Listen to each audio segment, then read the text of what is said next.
एक बार की बात है, बवाल वरुण नाम का एक शरारती और साहसिक हास्य चरित्र था। बवाल वरुण अपनी बुद्धि और हास्य के साथ साथ मुसीबत में पड़ने और अपने चतुराई से मुसीबत से निकलने की कला के लिए जाने जाते थे।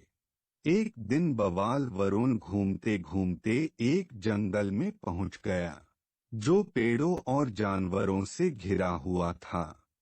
जब वह जंगल में घूम रहा था, तो उसे बंदरों का एक समूह मिला, जो केले खा रहे थे।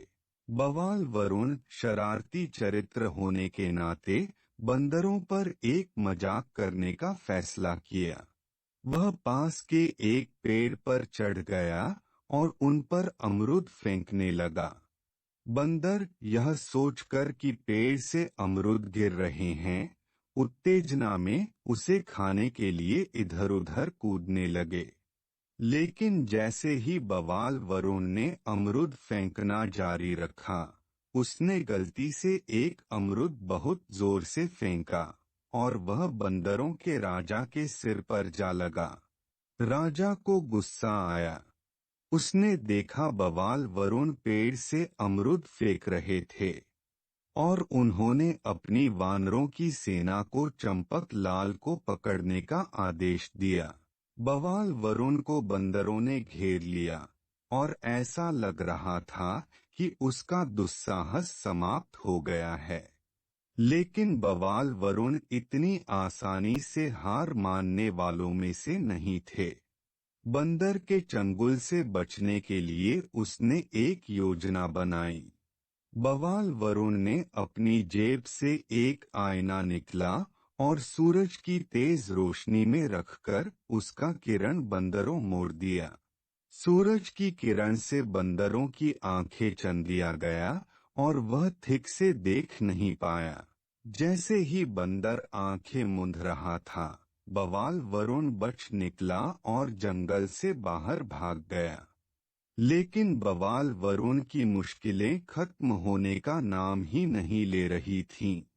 उसने जल्द ही खुद को एक गांव में पाया, जहां किसानों के एक समूह के साथ उसकी बहस हो गई। किसानों ने बवाल वरुण पर उनकी फसल चुराने का आरोप लगाया और वे उसे दंडित करने के लिए दृढ़ थे। बवाल वरुण पकड़ा नहीं जाना चाहता था। उसने अपनी बुद्धि का उपयोग एक योजना बनाने के लिए किया। उसने एक बुद्धिमान संत होने का नाटक किया जो भविष्यवाणी कर सकता था।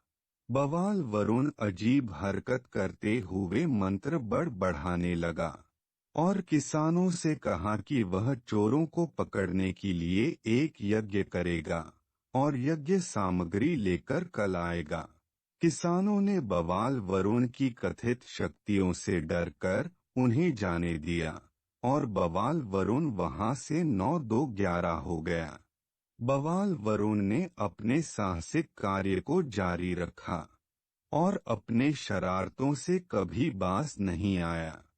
बवाल वरुण एक के बाद एक दुस्साहस करते रहे, अपनी बुद्धि और हास्य का उपयोग करके मुसीबत से बाहर निकलन जाते थे।